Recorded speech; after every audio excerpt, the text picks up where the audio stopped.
Well, as a woman, I had to realize really quickly that seasons of life is a real thing. And so personally, I had to just be okay with my life changing. And so in knowing that I might not be able to do that now, but it's just a season, and the next season would bring new things and I don't know, just kind of different things. And I'm just okay with the seasons now. And I'm not so anxious about having to do everything I've ever wanted to do now.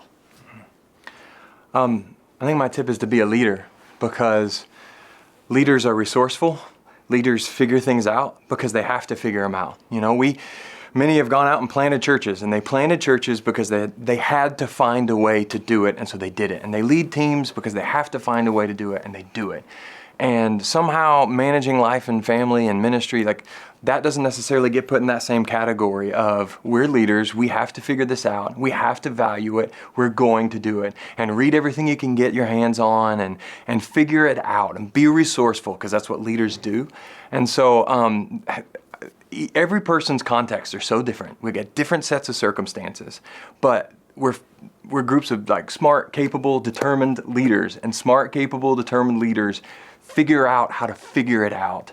And I think we've got to figure it out, and we've got to put it on in the category that says, this is not optional. This has to come first. Not just I know intellectually that my family's my first ministry, but to really lay it out. And so what we don't need necessarily are tips.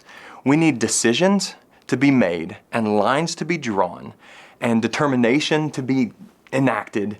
And then we need to let that lead us as leaders and be as resourceful as it takes, and whatever it takes.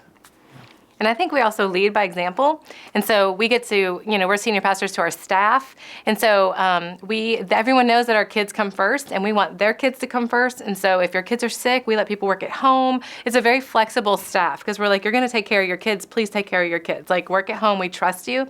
So if you have the right people in the right spots, we don't worry about integrity. We know that you're taking care of your family and your job, and we model that really well. And I think it's just important to have that as a part of your culture. And connected to that, I don't think very many people, frankly, can do ministry on fumes.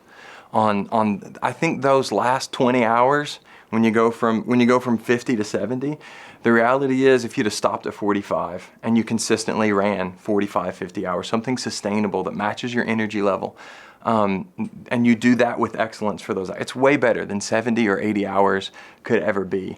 And that goes back to the principle of the Sabbath, believing the Lord will give us all the productivity we need as we walk in obedience to Him.